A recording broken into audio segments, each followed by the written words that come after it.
Assalamualaikum warahmatullahi wabarakatuh. Perkenalkan, kami calon guru penggerak Angkatan 6 Kota Banjar.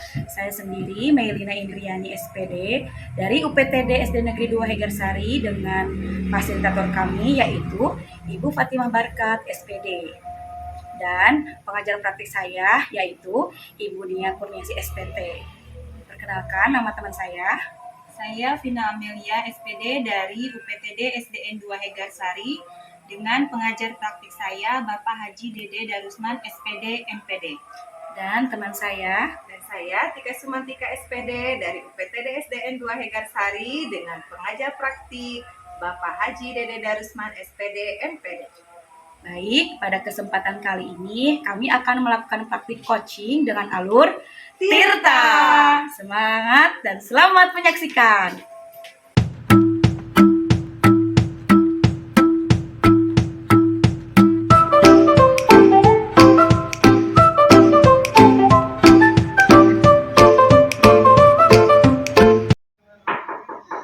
Assalamualaikum.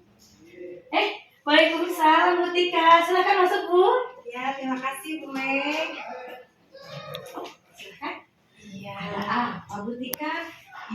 Apa ada yang bisa saya bantu? Ya, mohon maaf Bu Mei. Mohon maaf saya mengganggu waktunya Bu Mei hari ini. Ya. Saya kesini maksudnya ingin berbicara sama Bu Mei bahwa ada teman saya yang ingin coaching hari ini. Nah, apabila Bu Mei bersedia menjadi pengamat untuk coaching teman saya tersebut. Oh, saya lihat dulu jadwal ya Bu ya. Soalnya untuk waktu ini, hari ini tuh saya ada kegiatan di dinas. Tapi saya lihat dulu ya. Ya, baik. Ya, insya Allah Bu, saya bisa. Tapi sebelumnya saya mau bertanya dulu sama Bu Tika ya. Karena Bu Tika ini mau melakukan proses coaching. Tapi sebelumnya minta maaf nih, saya bukannya menggurui ya Bu Tika ya. Tapi saya mencoba untuk mengingatkan apakah Bu Tika sudah tahu bagaimana alur coachingnya. Dan di sini kan pastinya Bu Tika udah tahu ya hasilnya itu bagaimana. Mungkin untuk masukan-masukan dan lain-lain itu hanya saling mengingatkan saja ya Bu Tika ya. Dan kesempatan ini kan Bu Tika meminta saya untuk menjadi pengamat. Ya, betul sekali Bu Mei. Gimana? Saya belum mengerti Bu Mei, makanya saya datang ke sini kan mau istilahnya mau meminta saran gitu atau masukan dari Bu Mei bagaimana sih menjadi coach yang baik itu gitu. Oh iya Bu, tapi insya Allah saya siap ya untuk hari ini. Saya hanya memberikan informasi-informasi saja kepada Bu Tika bagaimana proses pengcoachingannya, di mana kita itu mengadakan rubrik, di mana kita akan apa sih yang akan dimunculkan pada potensi pengcoachingan tersebut ya. Kemudian ada perbaikan kinerja serta penyadaran diri dari coach untuk bagaimana mereka menyelesaikan masalah sendiri. Jadi kita sebagai coach itu tidak harus memberikan jawaban atas permasalahan mereka ya Bu ya. Kemudian yang harus Ibu terapkan kompetensi apa yang akan dimunculkannya. Terus ajukanlah pertanyaan-pertanyaan yang hebat untuk coach, karena pertanyaan hebat itu akan akan memunculkan penjelasan-penjelasan yang sangat luar biasa dari coach. Jadi coach itu akan bersifat terbuka. Nah, kemudian kenali dulu siapa yang akan kita coaching, karena memang di sini kita harus tahu metode pengcoachingan yang benar agar tepat sasaran. Jadi apa yang kita berikan kepada coach itu setelah pengcoachingan ini akan sesuai dengan apa yang dia harapkan begitu. Ya, terima kasih sekali Bu Mei masukannya. Iya. Apakah kalau begitu sudah bisa dimulai Bu Mei coaching hari ini? Oh, baik Bu, silahkan. Ya, terima kasih Bu Mei. Iya Bu Tika. Iya. Assalamualaikum. Waalaikumsalam.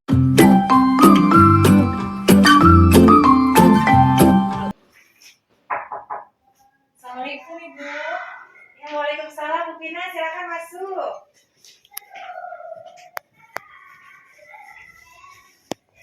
Maaf Ibu mengganggu sedikit waktunya. Saya datang kemari itu ingin sedikit mendapatkan pencerahan tentang permasalahan saya Ibu. Barangkali Ibu Tika dan Ibu pengamat bersedia untuk membantu saya. Ya, silakan Bu Pina, nggak apa-apa ya, santai saja. Tapi sebelumnya saya ingin tahu dulu keadaan Bu Pina. Kalau Bu Pina sehat hari ini? Alhamdulillah, secara fisik saya sehat, hanya saja ada yang sedikit mengganjal di hati saya, Ibu. Ingin sedikit, ya berdiskusi ringan lah dengan Ibu. Iya, baiklah Bu Pina kalau begitu. Nah sebelumnya kalau boleh tahu sebenarnya tujuan apa sih yang ingin Ibu bahas dalam kesempatan ini? Apakah ada masalah yang bersifat pribadi atau misalnya dalam hal pembelajaran? Ya Bu, saya mendapatkan sedikit permasalahan di kelas saya. Saya itu mempunyai 4 orang siswa di kelas saya yang sampai saat ini itu belum bisa membaca, sedangkan kan sebentar lagi itu waktu pas gitu. Jadi saya khawatir sekali kalau mereka itu kesulitan nantinya dalam menghadapi pas, Bu. Oh, seperti itu. Baik Bu Bina, sebelum lebih lanjut, apakah Ibu merasa tujuan dari permasalahan ini penting untuk kita bahas? Tentu saja Ibu, saya merasa hal ini penting karena ini kan menyangkut tentang kelancaran proses pembelajaran di kelas, di mana nantinya anak kalau tidak bisa membaca, kedepannya akan kesulitan sekali gitu dalam mengikuti pembelajaran. Iya, betul sekali ya Bu Bina ya. Apa yang sekarang Ibu rasakan pada situasi seperti ini? Yang saya rasakan adalah rasa khawatir. Khawatir murid-murid di kelas saya, terutama yang 4 orang siswa itu akan kesulitan nantinya dalam mengikuti pembelajaran, khususnya saat ini dihadapkan dengan penilaian akhir semester. Takutnya mereka tidak bisa mengikuti jalannya pas karena kesulitan dalam membaca. Ya, benar sekali ya Bu Pina ya. Tetapi apakah Ibu Pina merasa sudah mempunyai kekuatan untuk sanggup menyelesaikan permasalahan ini? Saya sebagai guru kelas 1 merasa harus mampu, harus kuat dalam menghadapi permasalahan ini karena saya adalah wali kelas di kelas 1, jadi siap tidak siap harus siap Ibu menghadapi semua ini. Nah, jika demikian, sudahkah terlebih dahulu Ibu Pina mengidentifikasi karakteristik dan kebutuhan belajar murid Ibu? Kemarin ya Bu, di awal semester 1 itu saya terlebih dahulu itu sudah mengidentifikasi kebutuhan belajar murid, terutama saya itu melihat karakter dari anak-anak murid saya, terutama yang 4 orang itu. Mereka itu dilatar belakangi karena kesibukan orang tua yang terlalu sibuk sehingga kurang perhatian dalam belajar di rumah. Oh, seperti itu ya Bu Pina ya. Nah, jika memang demikian, apakah Ibu sudah mencoba hal-hal baru atau ide-ide atau pemikiran yang akan mendukung penyelesaian masalah murid Ibu yang keempat orang itu yang belum bisa membaca? Coba Ibu bisa ceritakan bagaimana strategi Ibu untuk menghadapinya. Di kelas saya sudah mencoba ya Bu ya, salah satunya itu dengan penambahan jam pembelajaran di luar jam sekolah. Jadi setelah anak-anak selesai belajar di sekolah, saya mengadakan jam tambahan di mana difokuskan untuk murid-murid saya yang belum bisa membaca. Jadi mereka itu fokus untuk belajar membaca saja. Itu sudah bagus Bu Pina, sudah sangat luar biasa ya. Merupakan langkah pemikiran yang hebat dari Bu Pina. Tapi kalau boleh saya tahu, mengapa Ibu mengambil langkah seperti itu? Langkah seperti itu saya ambil adalah agar anak itu bisa fokus dalam belajar membaca, karena kan kalau di kelas itu mengikuti materi ya pembelajaran itu. Jadi untuk membaca mungkin hanya sedikit waktunya. Jadi saya tambahkan di luar jam pembelajaran sekolah, yaitu untuk fokus membaca gitu.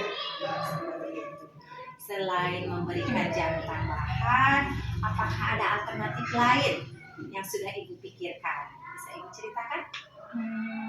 Yang sudah saya lakukan selama ini selain jam tambahan ya, di antaranya itu adalah dengan literasi kelas Bu. Jadi setiap pembelajaran dimulai sebelumnya 5-10 menit saya itu melakukan literasi kelas. Jadi anak-anak membawa buku di pojok baca di ruang kelas untuk dibaca oleh mereka sesuai dengan kesenangan mereka melihat gambar-gambar dari buku-buku gitu. Dengan begitu mereka akan mulai termotivasi untuk membaca. Ya, bagus sekali Bu Pina, luar biasa ya.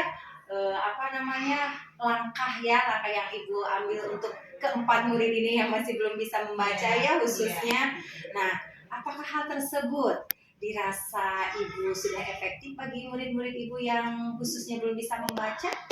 Iya, saya merasa itu salah satu langkah yang dirasa efektif ya Bu ya, karena dengan anak diberikan kegiatan literasi di kelas, mereka akan terangsang, termotivasi yang tadinya tidak mau membaca karena melihat buku-buku bacaan yang menarik gambarnya, jadi mereka termotivasi untuk mengetahui apa sih sebenarnya isi dari buku tersebut.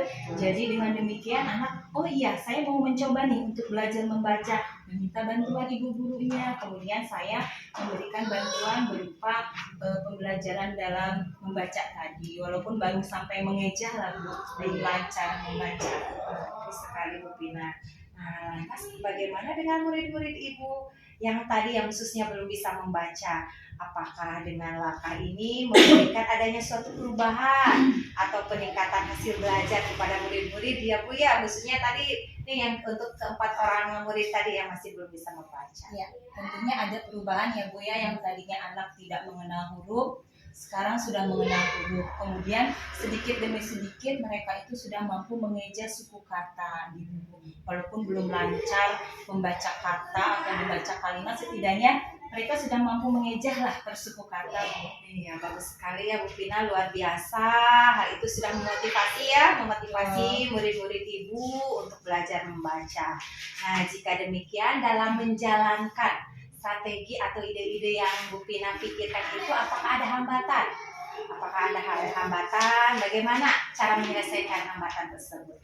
Kalau hambatan dari anak, saya rasa tidak ya. Kalau anak-anak kan mengikuti apa yang disarankan oleh Bapak Ibu gurunya. Tapi mungkin kalau hambatan yang datangnya dari orang tua, tentu saja Bu ada dari orang tua murid. Oh, seperti itu. Nah, sejauh ini hambatan apa sih yang muncul? Yang muncul dan bagaimana Ibu mengantisipasi hambatan tersebut? Iya. Hambatan tersebut itu saya coba identifikasi ya. Pertamanya itu saya mencoba dengan mengajak berkolaborasi orang tua murid dengan melalui WA grup paguyuban yang sudah dibuat. Saya mengajak orang tua murid bagaimana bekerja sama, karena kan pembelajaran itu tidak hanya dilakukan di sekolah saja, tetapi di rumah pun dengan bekerja sama dengan orang tua itu berusaha untuk menyisihkan sedikit waktunya lah mengajak anak-anak untuk membaca gitu. Jadi ya seperti itu, dengan rutin, kemudian berkesinambungan dan tekun, maka insya Allah peran dari orang tua di rumah itu justru sangat penting. Iya, benar sekali ya Bu Pina ya. Jadi apa namanya, kolaborasi atau kerjasama ya dengan orang tua itu sangat diperlukan ya. Seperti itu, luar biasa Bu Pina ya. Nah, kemudian hal tersebut apakah terus Ibu lakukan dalam pembelajaran, khususnya untuk menyelesaikan permasalahan yang tadi yang berkaitan dengan 4 murid yang belum bisa membaca itu? Nah, bagaimana Bu? Ya saya secara rutin ya Bu, setiap hari melakukan program-program tersebut gitu. Dan kedepannya nanti saya akan lebih rutin lagi, continue dan berkesinambungan untuk menjalankan strategi-strategi yang insya Allah sudah mulai saya terapkan gitu demi kelancaran proses pembelajaran di kelas, khususnya membantu keempat anak tersebut yang belum bisa membaca. Alhamdulillah ya Bu Pina ya. Alhamdulillah, berarti apa langkah strategi pemikiran Ibu Pina untuk keempat anak yang khususnya belum bisa membaca itu sudah sangat luar biasa yang sudah Ibu Pina lakukan. Jadi alhamdulillah ya Bu Pina ya.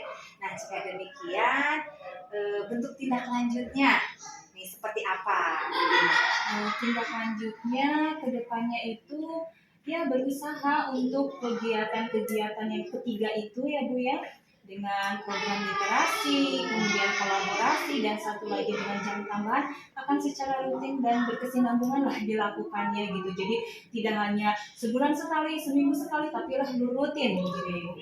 Ya, terus lanjutkan ya Bu Pina ya. Siap, bagus sekali. Baiklah Bu Pina, kalau begitu apakah ada hal lain yang ingin Ibu Pina sampaikan? Tidak ada Bu, sudah cukup mungkin semuanya sudah saya utarakan pada kesempatan ini ke Ibu gitu. Alhamdulillah sabar ya kalau begitu ya. Semoga ya Bu Vina dengan adanya pertemuan kita hari ini akan memberikan manfaat ya, manfaat bagi kita khususnya dalam terus menciptakan pembelajaran yang lebih bermakna lagi bagi murid-murid kita. Baik Bu Vina, kalau misalnya memang tidak ada lagi yang akan Bu Vina sampaikan, terima kasih. Selamat siang. Wassalamualaikum warahmatullahi wabarakatuh. Waalaikumsalam warahmatullahi wabarakatuh. Terima kasih ya Ibu ya atas waktunya Ibu. Terima kasih. Ya, sama-sama Bu Vina. Saya bisa keluar dulu. Ya silakan Bu Vina. Mangga Ibu.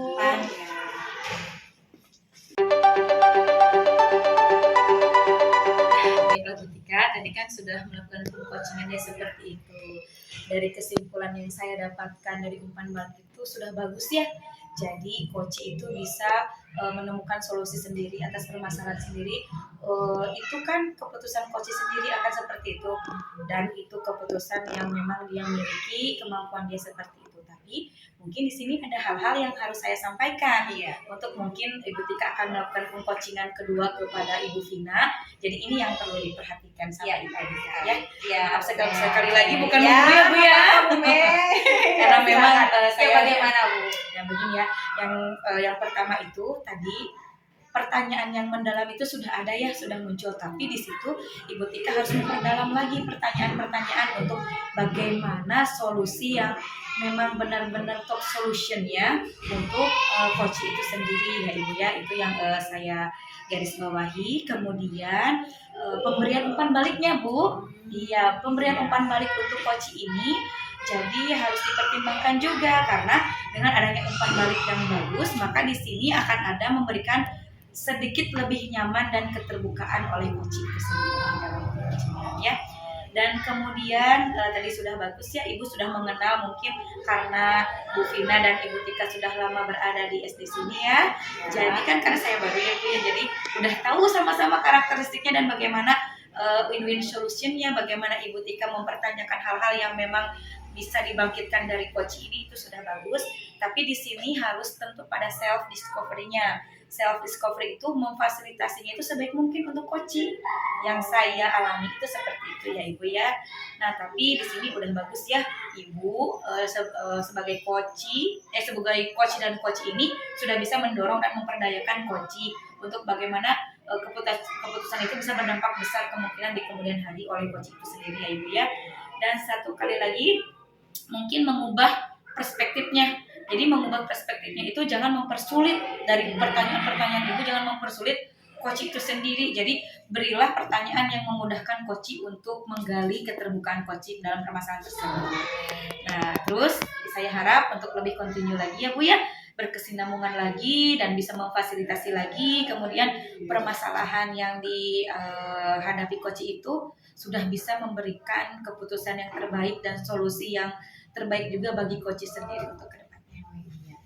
Ya Bu Meg, terkadang memang tadi saya memunculkan asumsi dalam proses coachingan ya tadi kepada Ibu Vina seperti itu. Nah, insya Allah kedepannya Bu Meg, tadi yang masih kurangnya akan saya perbaiki lagi ketika nanti saya melaksanakan coachingan kedua, insya Allah ya. Tapi sudah tepat sekali ya asumsi-asumsi dan pertanyaan-pertanyaan dari yang Ibu Tika lontarkan kepada coach. Jadi sudah bisa menyadari coachnya itu bahwa ada permasalahan dari dalam dirinya, untuk dirinya juga membuka keterbukaan itu, dan solusinya juga dari beliau sendiri. Itu sudah bagus Ibu Tika. Tapi mungkin untuk kedepannya harus ditingkatkan lagi ya. Tapi sekarang nih saya mau tanya, apa sih rencana Ibu kedepannya? Ya, mungkin rencana kedepannya berarti saya harus lebih memberikan pertanyaan yang berbobot ya, mungkin seperti itu ya, sehingga nanti si coach itu terbuka ya mengungkapkan permasalahannya, mungkin seperti itu ya Bu Mei ya. Mungkin untuk itu terima kasih sekali lagi atas saran dan masukannya. Siap Ibu. Terima kasih banyak, mohon maaf sudah mengganggu waktunya. Gitu ya, sama-sama Ibu, tidak apa-apa. Misalnya nanti Ibu bisa minta bantuan saya juga, tidak apa-apa untuk jadi pengamat lagi ya. Terima kasih ya Bu Mei. Mangga Bu Tika ya. Gitu permisi ya Bu Mei. Mangga Ibu. Waalaikumsalam.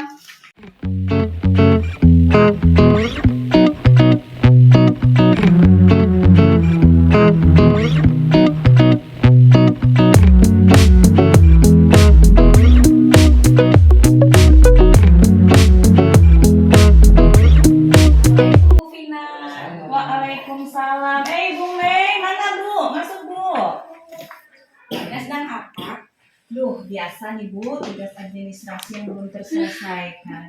Gimana Bu, gimana? Mohon maaf menunggu waktunya Bu Vina. Ya, Apakah hari ini ada waktu?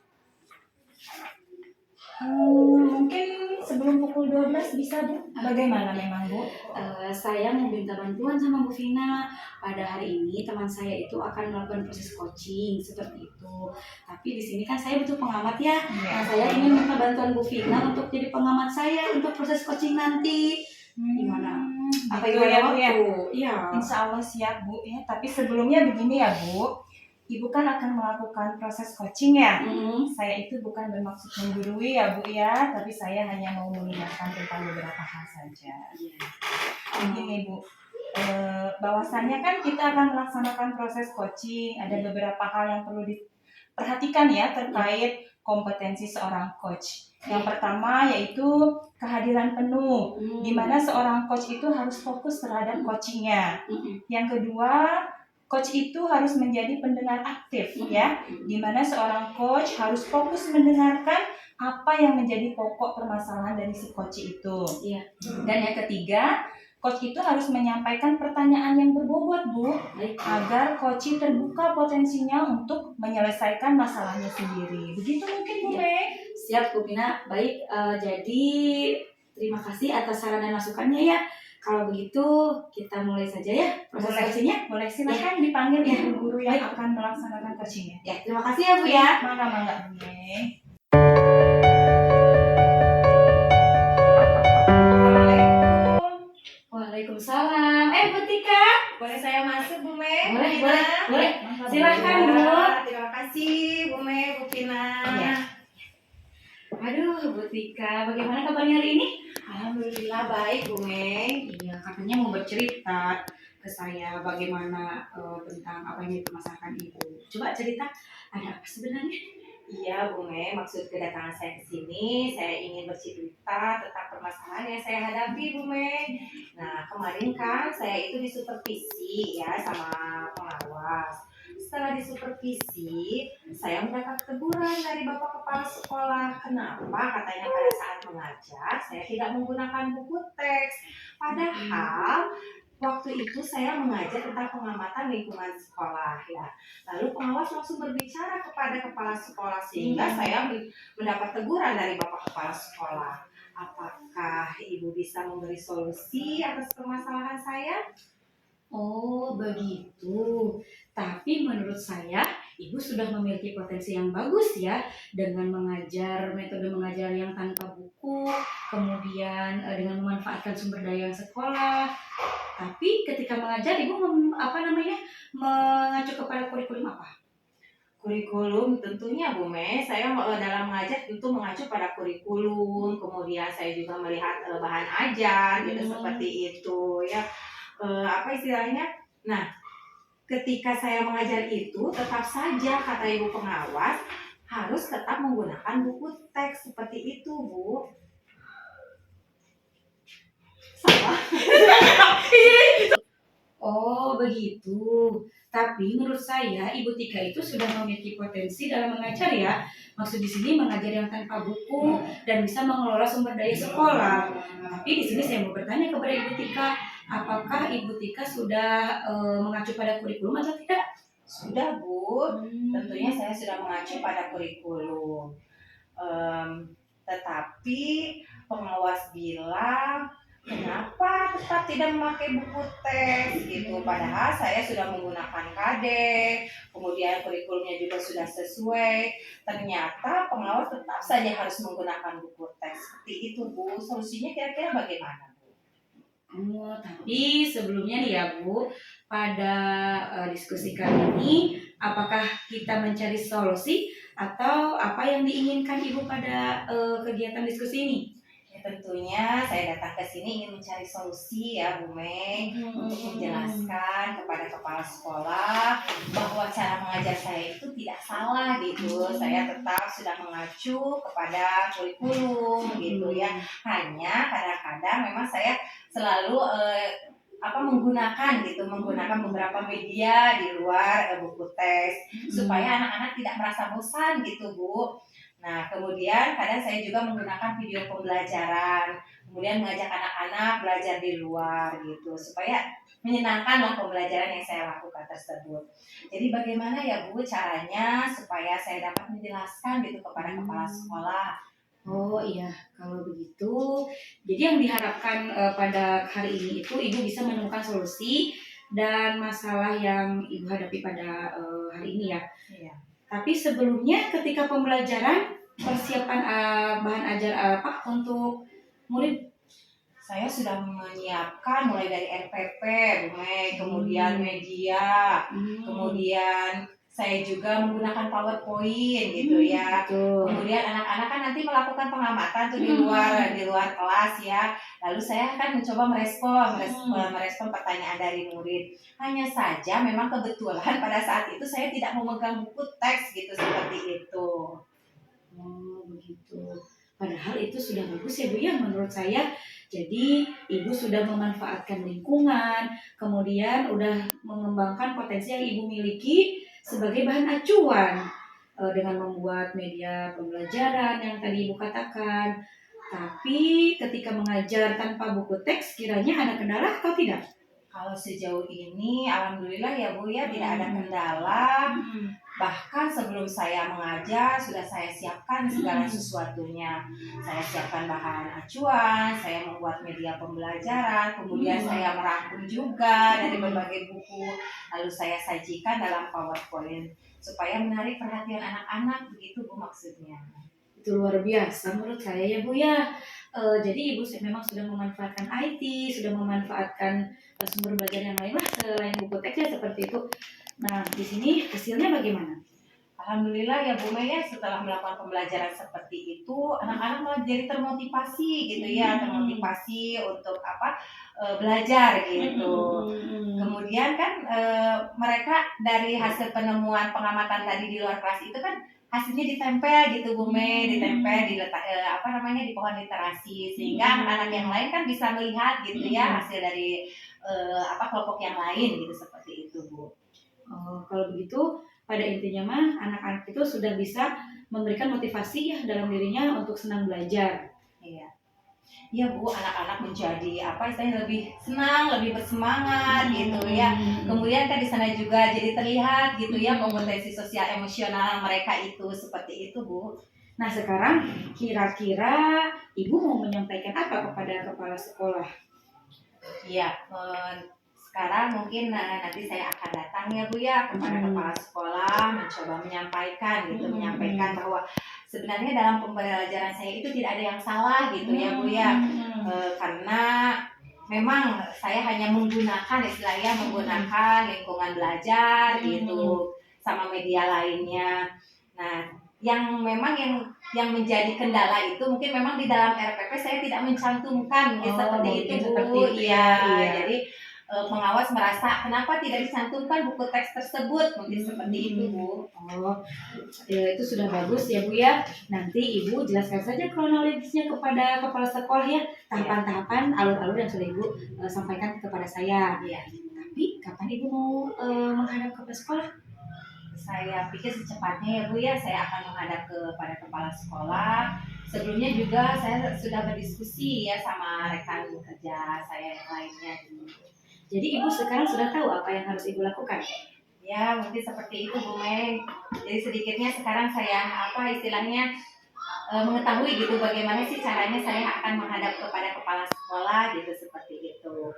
Bagus Bu. Jadi sudah mempersiapkan apa saja ibu? Ya selain tadi saya sudah akan menjelaskan bahwa pembelajaran yang sudah saya lakukan itu sudah sesuai gitu, saya juga akan melampirkan gitu Bu Mei, melampirkan hasil belajar siswanya gitu Bu. Ya bagus ya Bu ya. Untuk kedepannya kan ibu sudah menyampaikan segala sesuatunya. Kemudian dalam pelaksanaan rencana itu ibu sudah menyusunnya atau belum? Sudah Bu Mei, kebetulan saya sudah menyusunnya mulai dari nanti akan saya lampirkan RPP-nya, kemudian hasil belajar anaknya juga akan saya lampirkan. Terus ketersusunannya itu seperti apa? Ya mulai dari pendahuluan mungkin seperti itu ya, kemudian hasil belajar anaknya juga saya akan cantumkan, mungkin seperti itu. Hanya saja mungkin saya masih membutuhkan gitu Bu Mei, membutuhkan apa istilahnya mah motivasi gitu ya, motivasi betul. dari rekan sejawat gitu, dukungan bahwa dalam hal ini supaya tidak terjadi kesalahpahaman gitu Bu Mei, Iya, seperti betul itu sekali, ya. iya betul. Nah, kalau itu semangat ya Bu Tika ya. Semoga saja nanti yang disampaikan Ibu kepada kepala sekolah itu berhasil membuka mata hati kepala sekolah bahwa sebenarnya pembelajaran yang telah Ibu berikan kepada anak-anak itu sudah sangat baik untuk kemajuan murid. Iya, terima kasih sekali Bu Mei. Iya. Ya. Jadi dari pertemuan ini ada sedikit rasa lega gitu ya, Iya, plong betul. gitu. Sehingga kan kita bisa mencari solusi Iya. gitu ya, alhamdulillah dari permasalahan ini. Sekali lagi terima kasih Iya. sekali ya Bu Mei atas waktunya. Iya, Ibu Tika sama-sama ya. Iya. Ya. Ya, mari Bu Mari, Mei. mari Bu. Assalamualaikum. Waalaikumsalam.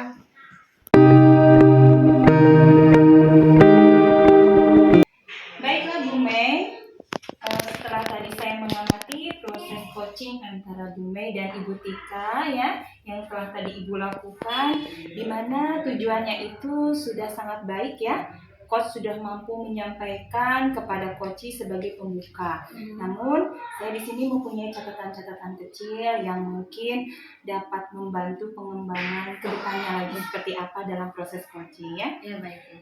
Di sini saya lihat coachee itu dapat menyampaikan tujuan yang hendak dicapai, kemudian dari segi identifikasi pertanyaan, coach sudah bersifat terbuka, ya, mampu mengeksplorasi coachee, memberikan responnya dengan lancar. Kemudian keputusan akhir coach sudah mampu memberikan pertanyaan yang dapat memutuskan suatu pengambilan keputusan mandiri oleh coach ya. Coach dan coachee mengeksplorasi jawaban sehingga menjadi jawaban yang lebih sangat spesifik. Tanggung jawabnya coach membangun komitmen coachee sendiri dapat membuat komitmen secara mandiri.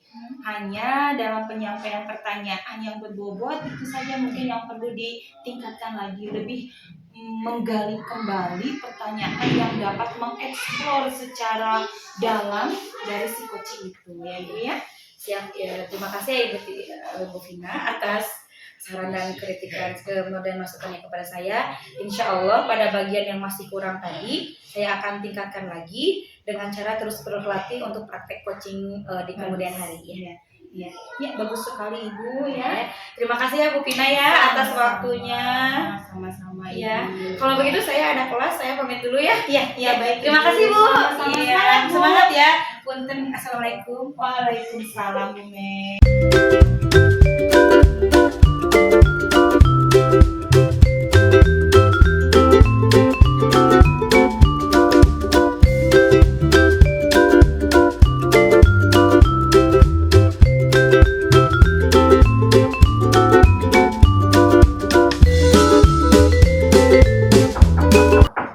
Assalamualaikum. Waalaikumsalam. Silakan masuk Bu Vina. Ya Bu Tika. Silakan duduk. Ya. Mohon maaf ya Bu ya, mengganggu sedikit waktunya. Mungkin Ibu ada waktu hari ini?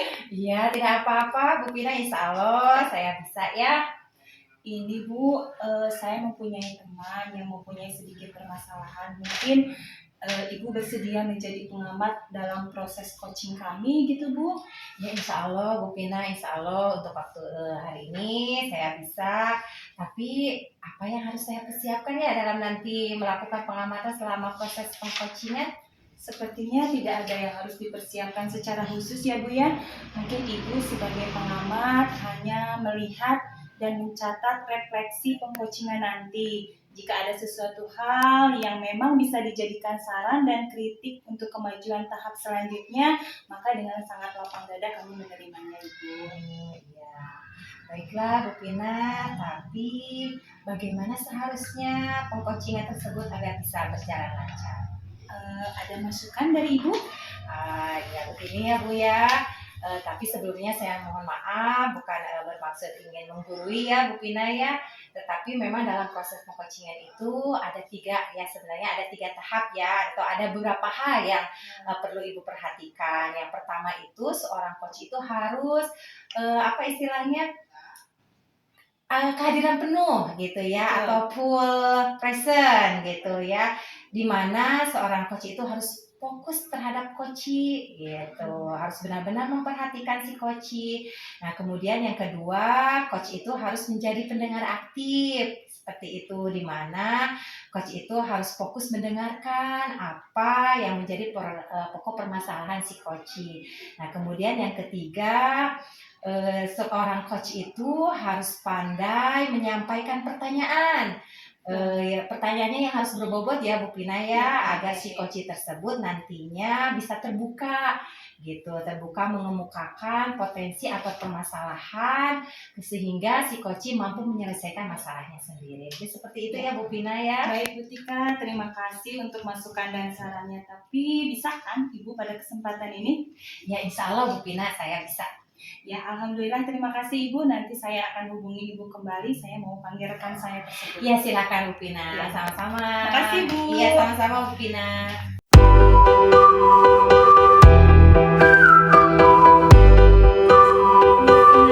Ada Bu Tika juga. Waalaikumsalam. Ya, silakan Bu. Ya.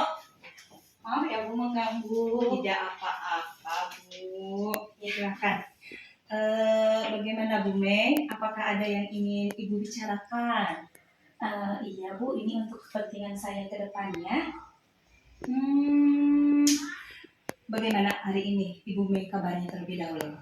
Alhamdulillah, seperti Ibu Tika dan Ibu Pina lihat selalu sehat saya ya Bu ya. Alhamdulillah ya. Alhamdulillah kalau begitu ya.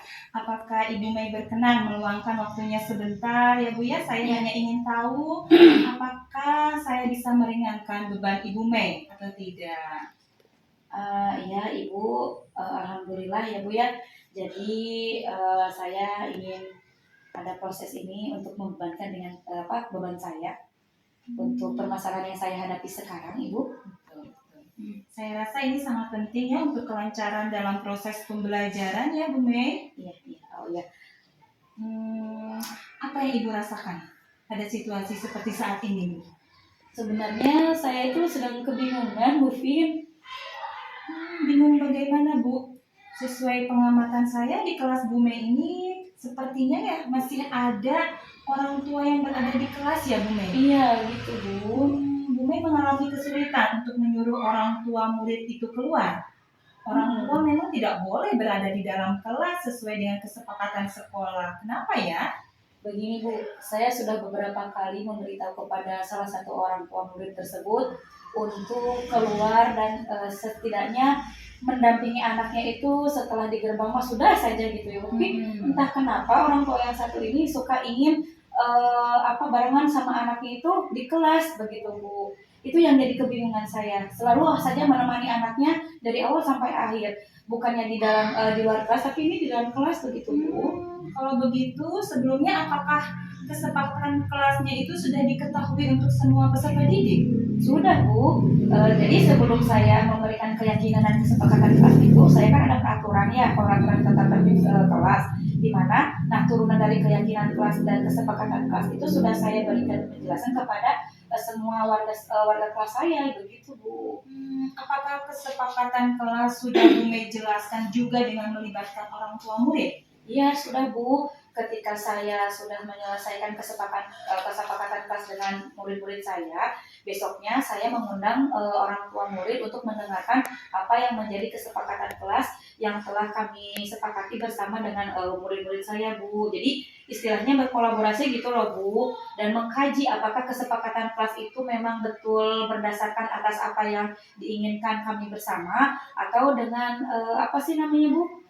Karena dibuat dengan peserta didik itu sesuai dengan kebutuhan dan situasi peserta didik pada saat itu begitu Bu. Betul. Namun semuanya itu apakah sudah disetujui dengan adanya kesepakatan kelas tersebut dengan orang tua kelas 2 Bu Mei? Sudah sih Bu. Jadi kebetulan juga ada beberapa orang tua murid yang menginisiasi bahkan ingin mengadakan tim keamanan yang dari tim keamanannya itu dari murid-murid saya Bu. Tapi kenapa ada orang tua yang masih masuk ke dalam kelas Ibu ya? Apakah Ibu tidak merasa terganggu gitu Bu? Atau risih gimana Iya. gitu ya karena ada orang tua di dalam kelas? sebenarnya itu saya sudah menanyakan langsung kepada orang tua tersebut gitu agar ibu itu harus bisa memandirikan siswanya anaknya gitu ya. Jadi jangan harus ditunggu, setiap proses pembelajaran harus ditunggu sampai akhir. Jadi ketika seperti itu teh jadi terganggu terlebih lagi ketika melaksanakan pengerjaan tugas itu malah dibantu sama orang tuanya. Seperti itu. Iya. Terus dengan adanya orang tua itu, apakah tidak ada kecemburuan sosial Bu itu di kalangan orang tua murid? Pasti ada Bu kalau kecemburuan sosial. Jadi di sini tuh saya sudah angkat tangan ya Bu ya kepada salah satu orang tua tersebut. Ketika misalnya saya sudah memberikan nasihat ataupun memberikan terlebih sebelum pembelajaran itu saya itu memberikan kesepakatan pas itu secara penjelasan lagi gitu ya setiap Bu, tapi tidak pernah mengerti beliau itu. Bahkan untuk beberapa hari ini bahkan ada 2 orang tua lagi yang masuk Bu. Karena melihat dari mungkin dari jendela kok ada orang tua yang masuk ke kelas gitu. Jadi ya sudah saya juga bisa seperti itu. Jadi saya untuk kecemburuan sosial pasti ada Bu. Jadi ibu setiap hari itu seperti rasanya disupervisi ya Bu ya. Iya. Kalau saya amati, apa Bu Mei nyaman gitu dengan keberadaan orang tua siswa seperti itu? Ya saya sering sekali beranggapan kalau setiap hari itu saya sering sekali disupervisi oleh orang tua tersebut gitu karena memang harus diponcorong gitu ya. Maksudnya terus saja saya itu dilihat bagaimana cara saya mengajar, bagaimana cara saya memberikan nasihat kepada anak-anak lain. Takutnya itu dengan saya tidak berkenan di hati beliau kan nanti akan viral ya Bu ya. Oh seperti ini Ibu Mei gitu. Jadi tentu sekali tidak ada kenyamanan di dalam kelas gitu Bu. Iya. Dari situasi seperti ini, jadi apakah bisa diatasi untuk kedepannya Bu Mei? Mudah-mudahan Bu saya bisa. Iya. Langkah seperti apa yang akan Bu Mei lakukan agar permasalahan ini dapat teratasi? Kemungkinan saya akan kembali mengkaji kesepakatan kelas saya lagi ya Bu ya. Kemudian memanggil lagi orang tua murid. Jadi dari permasalahan tersebut itu bisa enak untuk kita solusinya gitu. Nyaman untuk orang tua yang suka di kelas, nyaman juga untuk orang tua yang memang untuk kelas 2 itu setara dengan level kelas 2 itu sudah bisa ditinggal kan Bu. Iya. Apa yang mungkin bisa menghambat dalam rencana tersebut? Pasti kan setidaknya ya ada sedikit hambatan atau apa, dan bagaimana cara Bu Mei mengantisipasi hal tersebut? Mudah-mudahan saja saya positif thinking-nya tidak akan ada hambatan yang berarti ya Bu, tapi saya juga harus memiliki manajemen risiko dan antisipasi. Mungkin saya akan merencanakan plan B untuk mengatasi permasalahan hambatan tersebut. Bagus sekali ya Bu Mei. Apakah sejauh ini percakapan kita ini masih sesuai dengan harapan Bu Mei dan bisa membantu Bu Mei dalam memikirkan solusi dari dalam diri Bu Mei sendiri? Ya alhamdulillah Bu ya, saya terima kasih dengan adanya proses coaching ini saya itu bisa memberikan ide dari diri saya, permasalahan dari diri saya, sehingga permasalahan tersebut mendapatkan solusi yang memang yang saya inginkan dan rencanakan gitu. Semoga bisa tercapai apa yang saya inginkan. Alhamdulillah ya Bu Mei ya. Nah sekarang dari coaching kita kali ini coba Bu Mei ceritakan gimana perasaan Bu Mei setelah mengalami coaching kita hari ini. Ya, jadi saya sudah merasa sangat lega ya Bu ya dengan saya sudah menceritakan apa yang menjadi permasalahan saya, kemudian menyadarkan diri melalui pengcoachingan ini bisa memikirkan solusi yang memang terbaik untuk saya seperti itu. Kemudian sesuai dengan kemampuan saya banyak ide-ide juga yang mungkin nanti kedepannya nanti saya terapkan bagaimana permasalahan tersebut muncul kembali ya Bu ya di dalam kegiatan proses pembelajaran khususnya pada kesepakatan kelas dan yang orang tua yang memang belum bisa memisahkan atau memandirikan anak-anak. Luar biasa ya Bu Mei ya. Ya, Tetap ya, semangat ya. Bu Mei, jangan Ya. pantang menyerah. Terus lakukan yang terbaik demi kemajuan pembelajaran Bu Mei di kelas. Siap, terima kasih ya Bu Tika ya. Iya, Ya saya keluar dulu kalau begitu ya.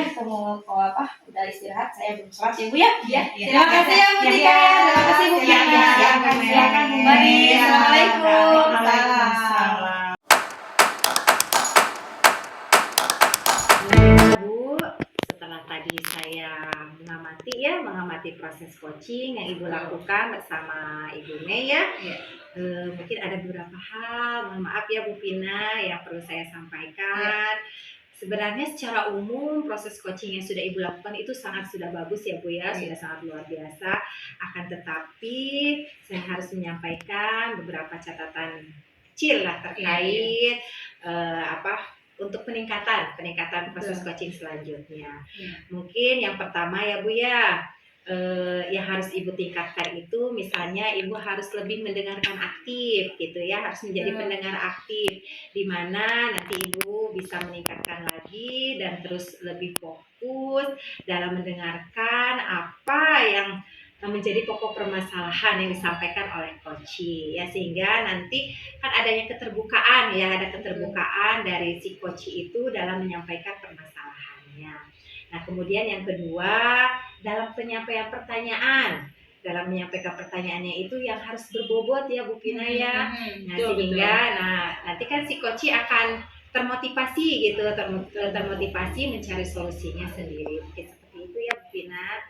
Oh iya Ibu, terkadang saya juga memunculkan asumsi dalam proses coaching tadi Bu. Iya betul Bu Pina, tetapi yang sudah saya katakan bahwa proses coaching tadi itu sudah sangat bagus. Nah, sekarang kira-kira bagaimana rencana Ibu ke depannya? Insya Allah ya Bu, pada bagian yang masih kurang tadi dalam hal mendengarkan aktif dan menyampaikan pertanyaan yang berbobot akan lebih saya tingkatkan lagi ke depannya dengan cara terus berlatih dalam praktek coaching ke depannya Bu. Iya, bagus sekali ya Bu Pina ya. Terus lakukan proses coaching yang terbaik ya. Iya. Terima kasih sekali Ibu untuk waktunya dan sarannya terhadap saya dalam proses coaching tadi ya Bu. Iya, sama-sama Bu Pina. Saya mohon maaf ya Bu Pina. Iya, sama-sama Ibu. Kalau begitu saya mohon pamit ya Bu ya. Terima kasih silakan. sekali Ibu. Iya, silakan. Iya. Mangga Bu, Assalamualaikum. Waalaikumsalam warahmatullahi wabarakatuh.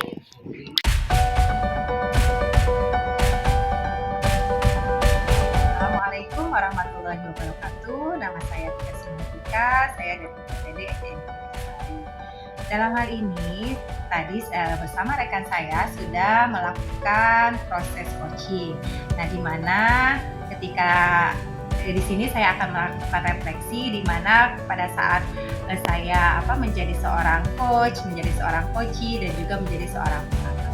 Nah, ketika saya melakukan menjadi seorang coach, berarti seorang coach itu harus mampu membuat pertanyaan-pertanyaan yang berbobot kepada coachee, sehingga nanti si coachee itu mampu menemukan solusi dari permasalahan yang dihadapinya.